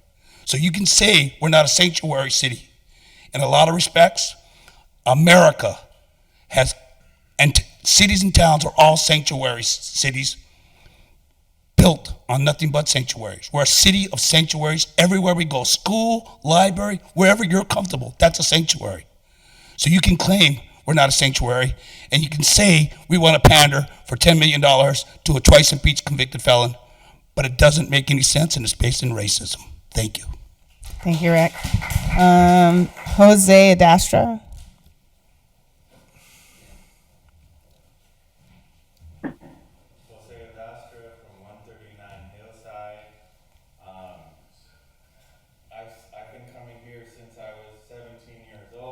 Microphone's off. Oh, is the microphone on? Sorry. Seems like it is. That's okay. I can speak up. Well, they can't hear you online. You can't hear me. That's fine. I don't really need it. No, they can't hear you online. Yeah. I've watched these people waste time for years. You're arguing about something that isn't enough. We need our police officers to intervene and arrest ICE when they're breaking the law. Keep it down, please. Keep it down. My wife is Irish and I'm Puerto Rican. Our kids are from white to darker than that walnut. My grandmother was darker than that walnut. We can't hear, I'm sorry. We can't tell each other apart. You definitely can't tell us apart. You definitely don't know where we're from, if we're citizens or not. Qué rápido te olvidan que a nosotros they had us in concentration camps. They were beating us. Nuns raised our grandmothers and our mothers in concentration camps. How quickly that you forget they chased us around the island out of the jungle to enslave us, to make us work, just like they did with the Irish here in Holyoke. They did it to both of us. So for those of you that are Boricua, that are somehow supporting esta asquerosidad that we have in front of us, this clearly racist notion that if you don't want people to call you a pedophile or a grifter, you're the company that you keep. And that is the savior that you guys pretend to worship. That comes from that book. Okay, you are the company you keep. Stop associating with them. It's very simple. We will never trust you. They arrested 50% of the people that they arrested in Chicago. Whoops. Sorry we dragged your kids out naked. They don't care that they can't tell us apart at all. We need you to step it up. That letter is the beginning of the law now. Please. If you want to pretend that you're protecting us, the sanctuary is nonsense. We need you to arrest the officers breaking the law in front of you. Thank you, Jose. They're tear gassing the police. They deported a police officer illegally. They're tear gassing them. They're good enough to protect you here. Thank you, Jose. But not when ICE comes. Thank you, Jose.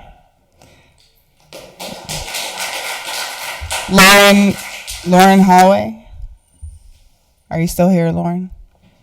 No. Emma Kerr.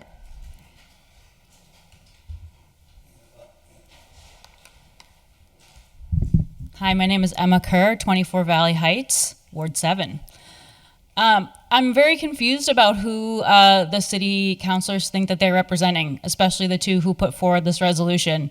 You're not representing the 66% of Holyokers who did not vote for Trump.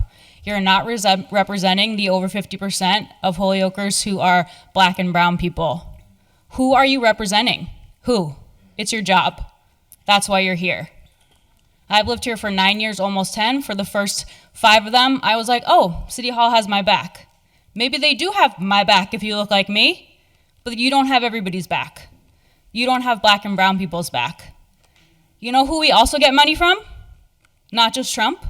We get money from undocumented immigrants. They pay taxes. They pay taxes.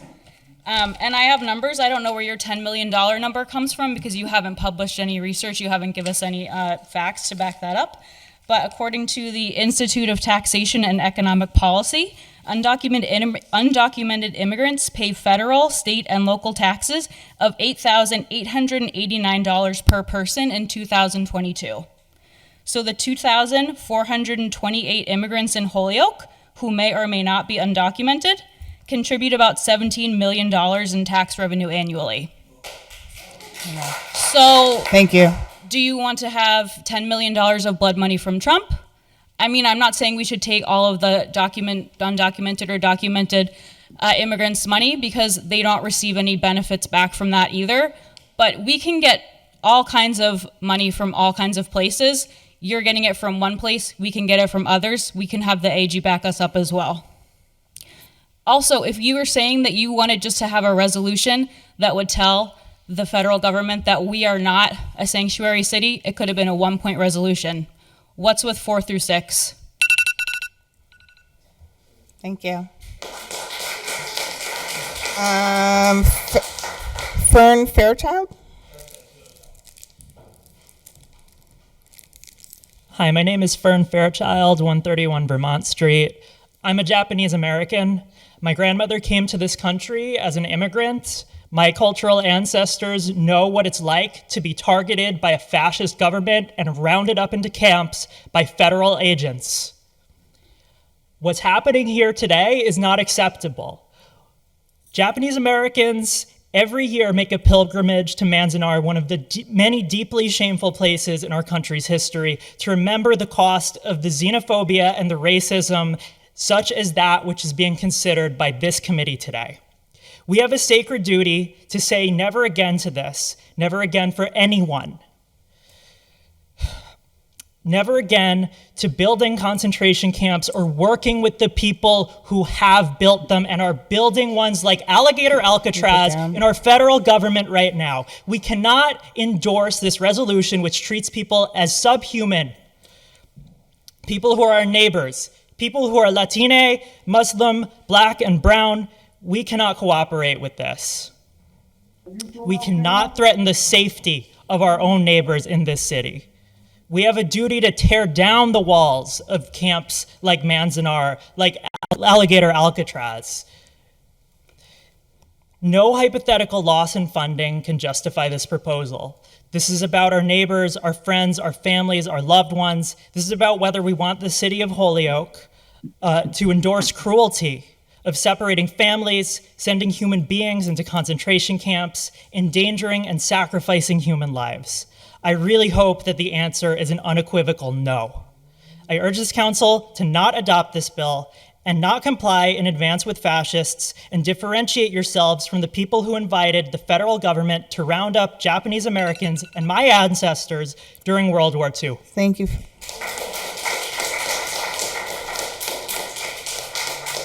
Susan Van Pelt.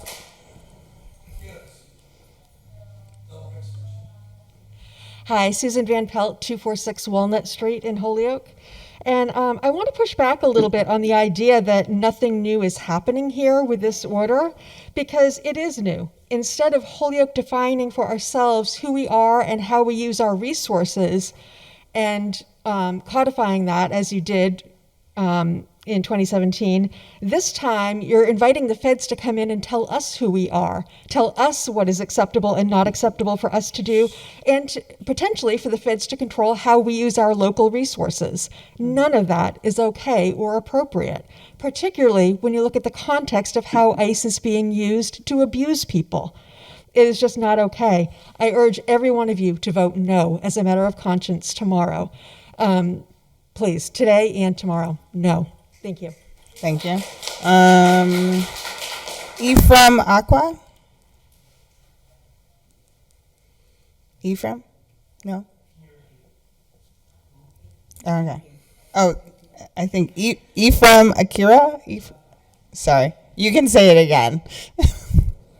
I'll say it in the mic. Thank you. Brian McKeeva, 131 Vermont Street. I am not an outside agitator. I am a Holyoke resident, homeowner, and taxpayer.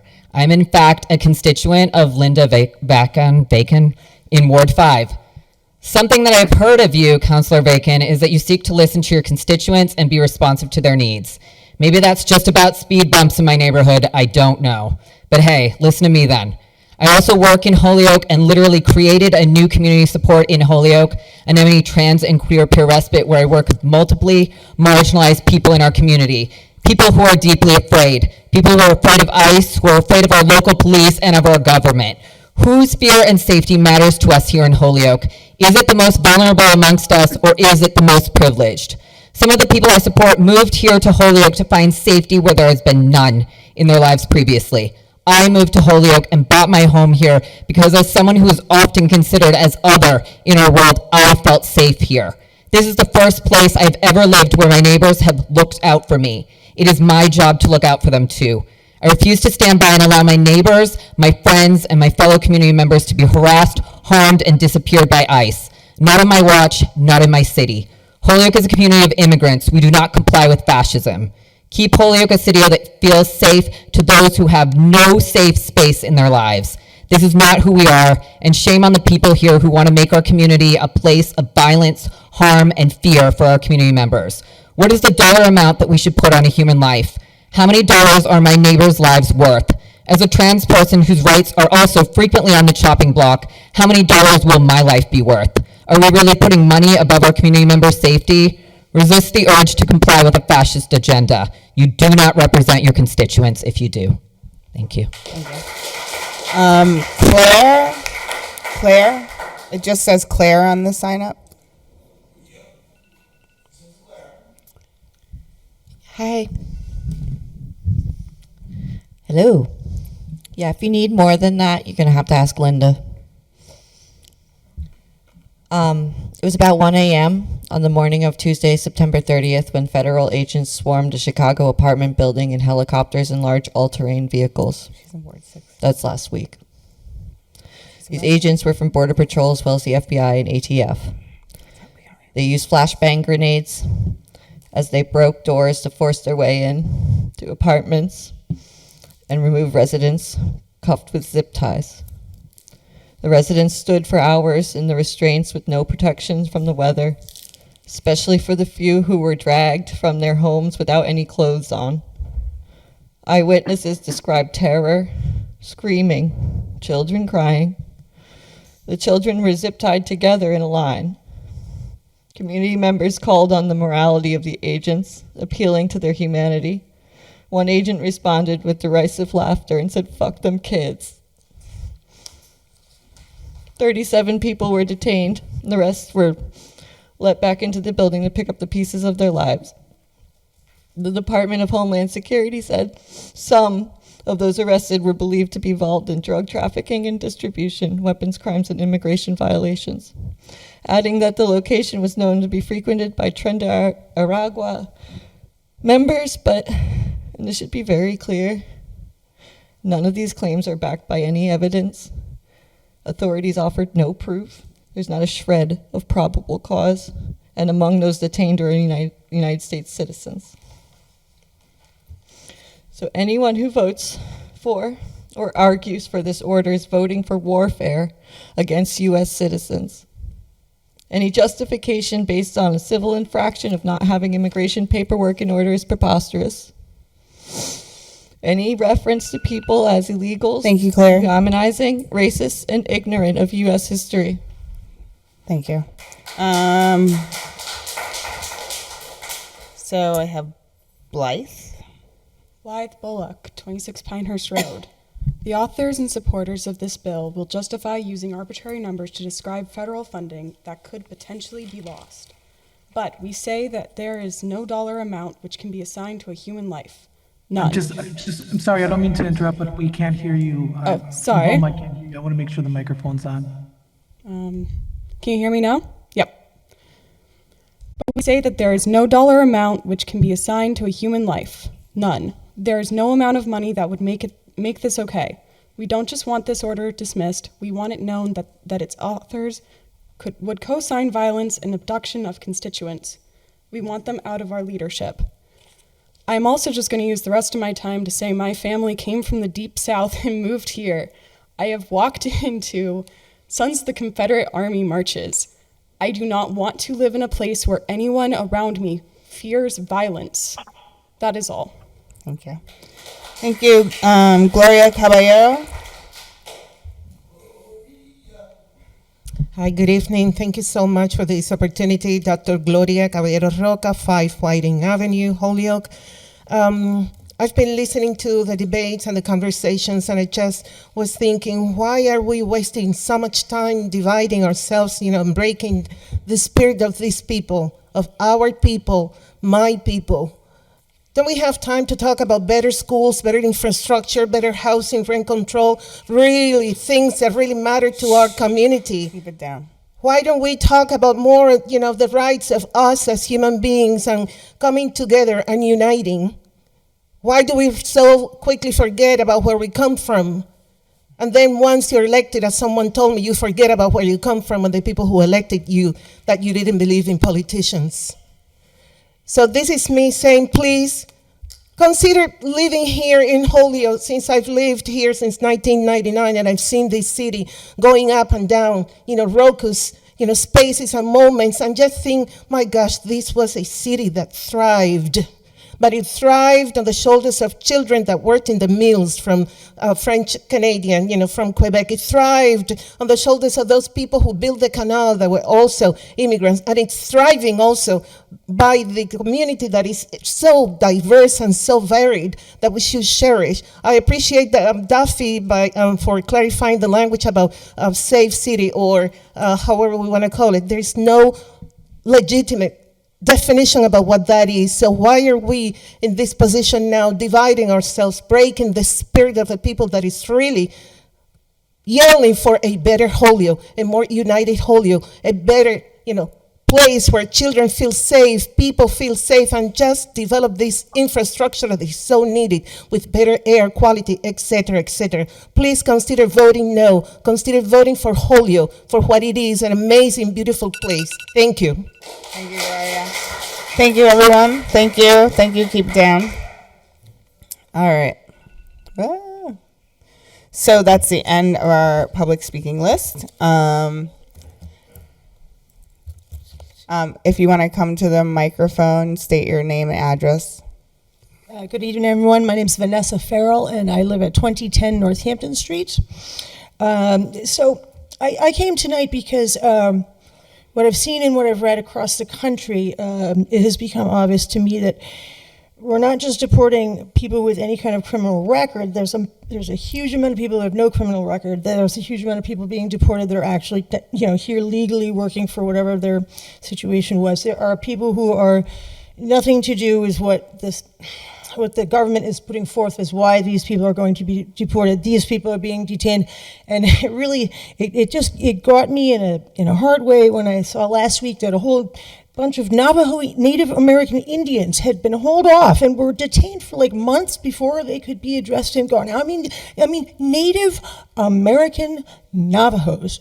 Okay, this has gotten out of control. It's not about illegals who have broken laws and are criminals and ruining, we're clearly rounding up too many innocent people here. I have recently made friends and acquaintances with a family who has moved to this town from Afghanistan. They are fleeing the Taliban. As far as I'm concerned, no matter what side you might come from politically in this room, pretty sure we all agree that the Taliban are bad guys, right? Those are the kind of immigrants, as far as I'm concerned, who are here because they are fleeing war and horrible persecution. They are the people who deserve to be here in sanctuary and made safe of anybody. I can't imagine anybody here is going to disagree. But the first people I think that are going to get pulled off the street are guys like that guy, because he doesn't look like me. Okay? I'm concerned that people who really deserve to be protected on this soil get that protection, and that they get due process no matter what. And the due process is a constitutional thing. This is not new legislation. This has been around for a long time. Now, I just want to point out real quick that You're running out of time, sorry. all right. Thank you, Vanessa. And Jeffrey has just mentioned there is one hand up online, so I'm going to allow Stephanie Garcia to speak. Stephanie, are you still there? No, I don't see her. Am I unmuted? Yep, we can hear you. Okay, guys. Sorry. I just wanted to speak because I'm actually an immigrant. I was not born in Holyoke. I was not raised in Holyoke. I came from Colombia at a very young age because my parents brought me here. And when I hear about the resolution that Holyoke wants to declare that we're not a sanctuary city, my concern is like, do we really need to declare that? Because we're already following the law. So what I feel is fear, not safety. This kind of statement does not make our city stronger. It brings unwanted attention and invites ICE into our city, where families just simply want to work, live, and raise their children in peace. Holyoke has always been a place of welcoming, a place where people have come from all grounds, as you guys have already alluded and said it, and found opportunity and hope. So declaring this otherwise just sends the wrong message. It brings attention. It reminds me of like when I was teaching, and I would tell my students that if they don't want to be called, then don't fidget on your table, don't start saying things. We're just inviting them by bringing attention to this issue. We're already following the laws, like the police chief said. So what's the point of this? So I urge you to choose compassion and community over politics, because this is what's really happening here. Keep Holyoke a city that protects and not divides. And I just wanted to say that because I'm actually an immigrant. I have family members who are here on visas, asylum visas, and it's just upsetting that you just want to bring the attention. This has not touched Holyoke at all. But by doing this and putting it on the media, that's what you guys are doing. You're bringing attention to us when we're already following the law. We're already following the rules. So don't be like that student that don't want to get called down, but we're jumping around and calling the attention. That's all I wanted to say. Thank you, guys. Thank you, Stephanie. All right, so that's it for public comment. Jeffrey, just so I don't miss anybody, you don't see any other hands, do you? I do not. Okay, thank you. Because I can't always see everybody online, so sorry about that. I usually make a closing statement. I see Councilor Bacon has a question or a comment. Councilor Bacon? Yes, and I will be brief. Please. I want to say two things. The resolution has been mischaracterized in many of the comments tonight, and I feel like the emotion around the national politics has come into our city in a negative and divisive way. And I would also note that we filed the order in June. If it had been taken up timely, there would not have been protests that have continued on this matter since August. And I believe that is what has put all the attention on our city. And I think the simple filing of the resolution, as we described it earlier in the night, is a very straightforward, unbiased situation because we had been listed. We didn't put the attention. First, the federal government did, and then a lot of people coming into Holyoke for weeks now have continued it. So our intentions are good. Our words are written right there on the paper. We are offering zero invitation to ICE. We have no control over ICE, and our police chief has no control over ICE. So those are the only bits of feedback. Please be quiet in the audience. I'm sorry? I was asking the audience to be quiet. Thank you. Thank you, Councilor Bacon. Councilor Jordan? Yeah, thank you, Madam Chair. Again, a couple of points I'd just like to make. One is the language in the amendment, and I did get one suggestion that I'm totally comfortable with in terms of changing is about sending it to the White House. If that makes people feel more comfortable to not have it sent to the White House, and that's fine. If we want to remove that, I don't have any problem with that. What we're saying is exactly what the mayor said, okay? We are making the same statement in support of what Mayor Garcia said when he made the statement, we are not a sanctuary city. I am just also reminding all involved of what our city ordinances require, and that's it. There is no reference here to ICE. There's no reference to police officers going out and doing civil immigration enforcement. None of these things are required, and yet these things are all somehow directly, indirectly being attributed to this. None of that is being requested here. So I just want us to be real crystal clear about what is suggested by this resolution and is not, because it's very important for dialogue of all people, right? We have a diverse city with a wide array of different people with different views on a whole number of things. We need to be together as a community. That's one thing I think I heard from everybody is, and it's about respecting other perspectives, right? I appreciate a lot of people are very concerned about what's going on nationally. I have a number of concerns overall as well about a whole number of things, including this issue.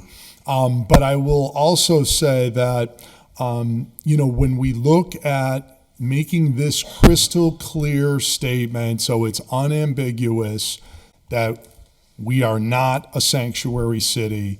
I haven't heard anybody argue that we should be a sanctuary city. I've only heard that everybody, I think, is in agreement that we are not. This resolution states we are not.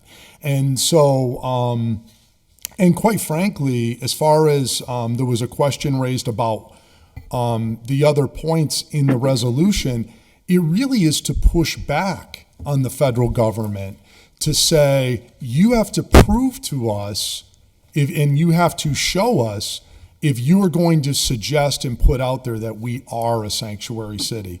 Because between the mayor's statement, our ordinance, and this resolution, we are making clear we are not. And this request that we be taken off this list going forward. And yes, sadly, there are a number of communities that are losing significant funds. I saw there was an article in the paper the other day. One of the communities in the Boston area lost a $4 million grant because of their battle with Washington. I'm trying to keep Holyoke out of those battles, and all of this healthy discussion as a community relative to the greater national immigration debate, I am not wading into that. No one here is wading into that with this resolution, and that is a healthy discussion to have. And these points, and I strongly support everyone's right to make those protests. I would just say, I would hope, though, that we would all agree it's important not to demonize other members of our own community, and that we respect the diversity of all the different people that are in the community. And that's how we come to this and that's how we can have dialogue on this issue and other issues in the future. And I think that's when we're the strongest as Holyoke. And there'll be a lot of different issues that we need to work on as a community together. So thank everyone for their participation. I really appreciate it, and I thank the committee. Thank you, Councilor Support Jordan. adoption of this, yes. Councilor Devine? Yes, thank you very much. And everybody out there that spoke tonight, I wanted to thank them.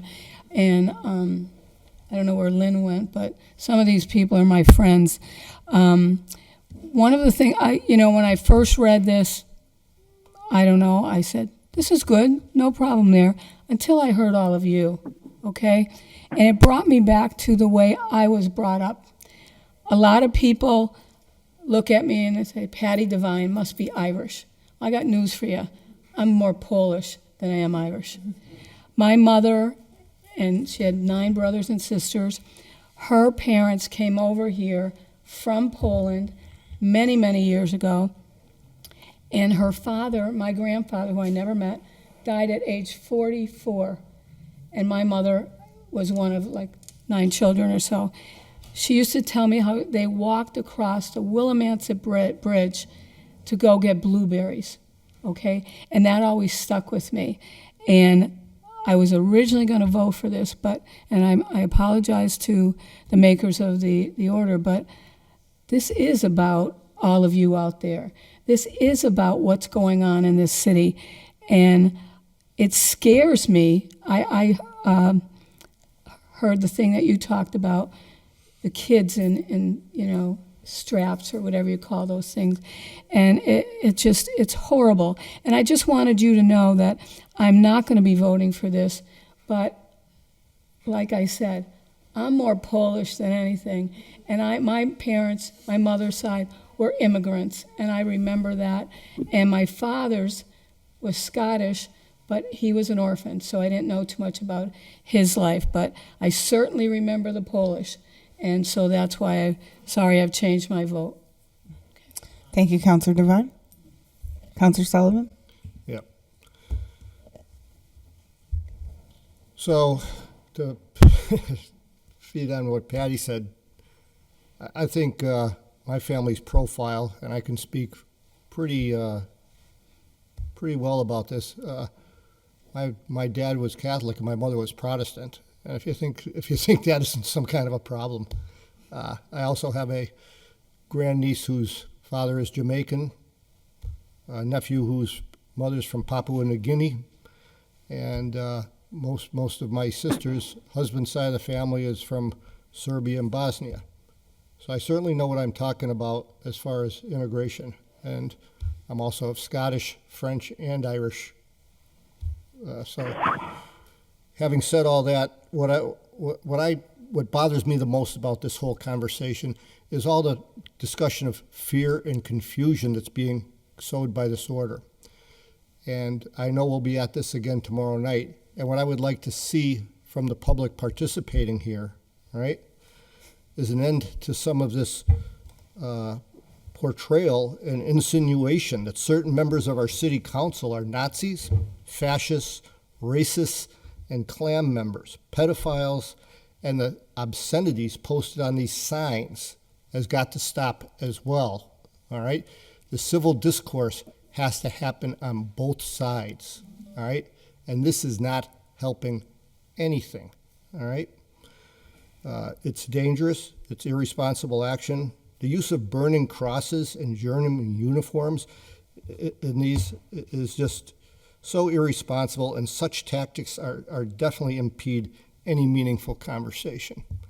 And just so you know, in one of your posters, you portrayed a Nazi in a German uniform. Shame.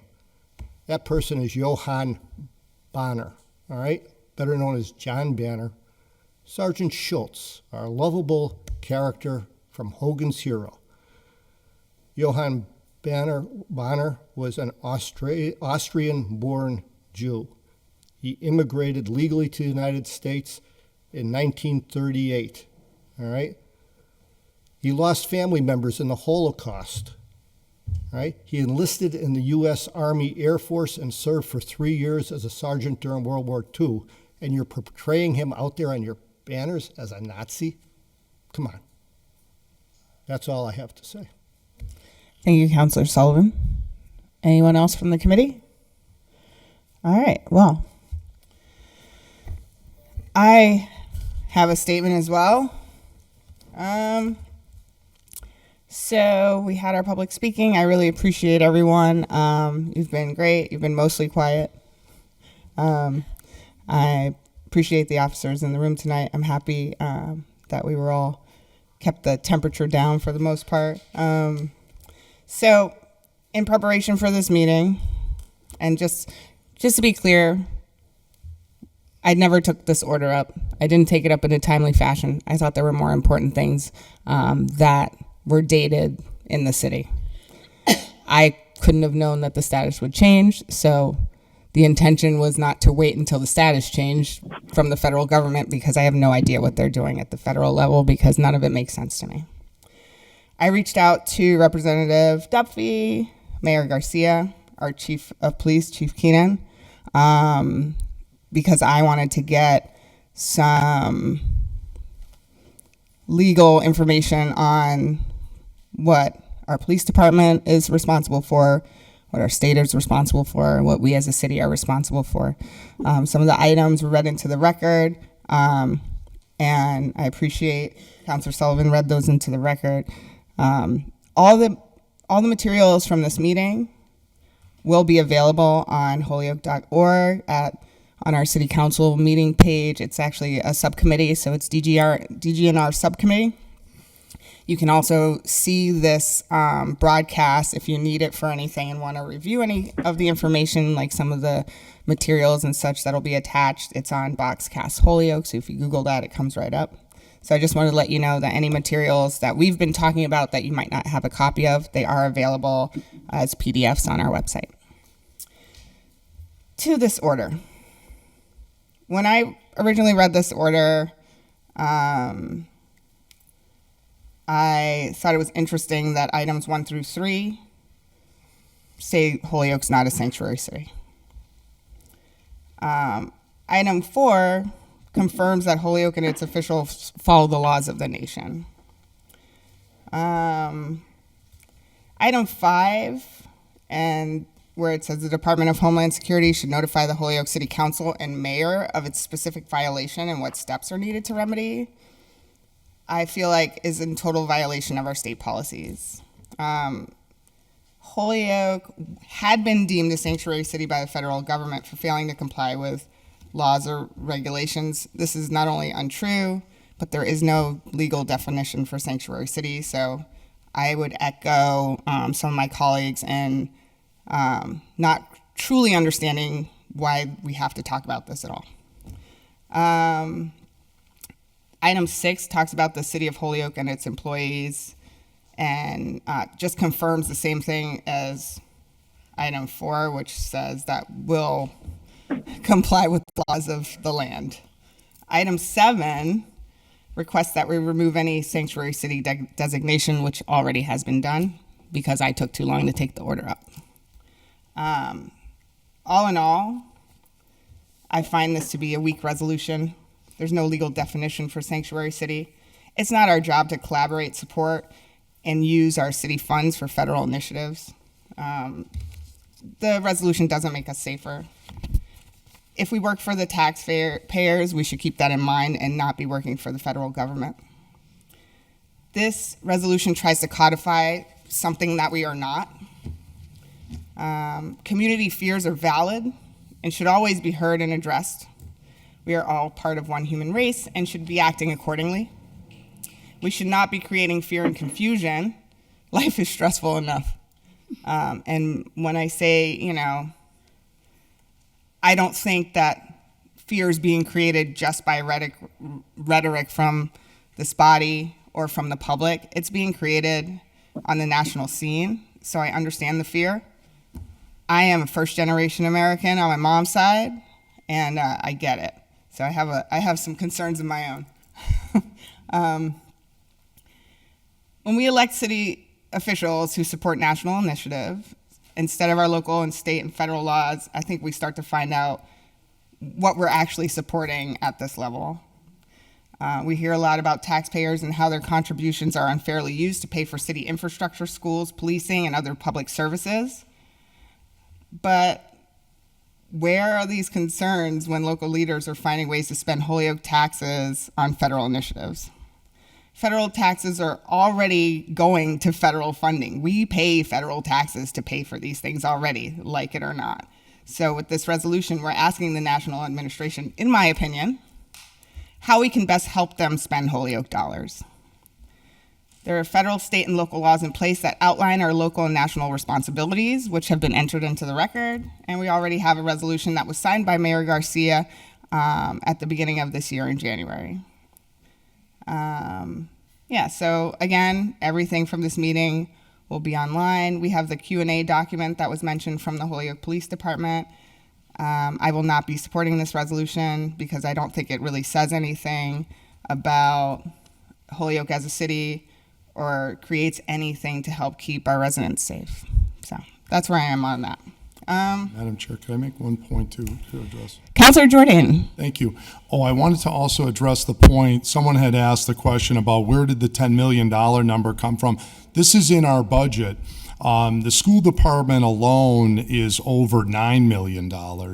And the various other departments, we did a survey, and it's actually pretty well in excess of $10 million. So I would encourage people to take a look at the city budget, the grant programs, the different things that we get. This is where the $10 million number is coming from. The other point I would just like to make, nowhere in this does this resolution say anything about the police department will be cooperating or anything like this other than what is federally legally required, okay? And that was, the chief articulated it perfectly as to what occurs and what doesn't occur. So just so we're all crystal clear on that point, so if the city now, if it does go in the direction that we're going to declare we are a sanctuary city, right? So we're not going to vote in favor of being a sanctuary city, and we should happen to lose these funds, then we will know this is why this is a local issue, because it's going to be our $10 million if we potentially get put in this situation. This is what lots of taxpayers of Holyoke are very concerned about. And therefore, that is the reason we need to, and I would assume this is why the mayor made his statement about why we are not a sanctuary city. I did not hear, a march on the mayor's office when that statement was made, but the city council making the exact same statement in this resolution apparently is objectionable. But nevertheless, look forward to our continued discussion. I would ask the committee to obviously move it on to the full council, and we can move forward as a body. Thank you. Thank you, Councilor Jordan. And we did just have a discussion in finance where we talked about losing federal funds, federal grant funds, and how our grant writers have become very savvy at rewriting them in a way that's acceptable to our federal administration currently. So we do have already a fix for that. So I really just wanted to put that out there since we just talked about it recently. All right, can I get a motion? What is the will of the body? Yes, we had motion to withdraw. I'd second that. I was going to second that as well, and I apologize to the counselors who were certainly under the impression of where I was going to be until I got here tonight, and it's all because of all of you that changed my mind. So the motion is to leave to withdraw item 5. I'm going to do a roll call. Councilor Devine? Yes. Councilor Sullivan? No. Councilor Ocasio? No. Councilor Anderson Burgos? Yes. Myself, Councilor Givner, yes. So that's 3-2. 3-2. So that passes to be given leave to withdraw. That's the recommendation to City Council for tomorrow night, and we will see what happens. Thanks, everyone, for being great. Motion to adjourn. Motion. Do I get a motion to adjourn? So moved.